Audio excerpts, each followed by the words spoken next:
Hey, middle-aged musician here. My hat on right? I don't know. I do like the Pisgah banjos. I bought several things out of North Carolina lately. Also out of Portland. There are these certain places in the country just seem to be making stuff. Um, anyway, uh, let's go back. Let's go back way further back. Um, and something that has nothing to do with banjos. Uh, Maybe 2 years ago, 3 years ago, I decided to put together a 1980s rack rig. It wasn't all 80s because the amp that I had at the kind of center of it was a Laney IRT rack mount, which was, obviously in the 2000s, 2010s, 2020s, late 2010s, I guess, mid to late 2010s. Um, yeah, quadriverb. I had a couple of pieces of equipment have sold, a couple I've kept. Um, so I just thought that I would highlight one of those pieces. I've got some new equipment incoming that I want to cover, and still need to cover lots of stuff in the background. I know. I don't know if anybody's chomping at the bit, but I've got the Mad Amp GT1, I've got the Splawn, I've got the Princeton, I've got the high tone, high watt clone. I still have, a number of other pieces to highlight, but I have some new stuff coming in, so I thought, I'm going to take today and go over one of the things that's kind of lower on the list, and talk about that.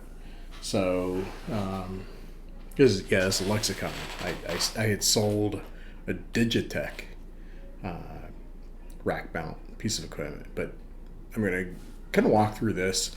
A lot of this stuff was set up to be stereo and stuff, so all the stuff was meant to be in a rack, and you access the back and you stereo in and out and everything. I set up a patch panel bay to allow me to get in and out of it, but I'm just going to go pretty simple, just mono. Yeah, maybe I should try stereo. We'll see. I'll let you know. But it's just going to be guitar into the effects unit, into the Scarlett, and then just recorded. So, yeah, into Ableton, and we'll see what we get. But this is this particular unit, Lexicon unit. I think is pretty interesting. It's got a lot of interesting sounds. It has a lot of unique tones. A lot of them are very 1980s, and some of them less so. So let's go explore this. So, talk to you in a minute.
So yeah, that was a walkthrough of the Lexicon MPX100.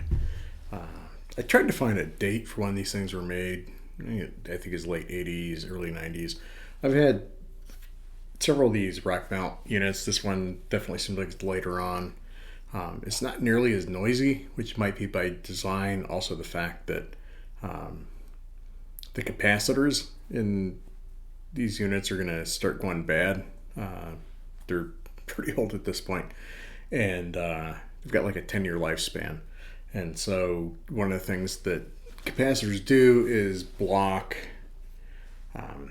DC voltage going into these, kind of analog AC waveform circuits.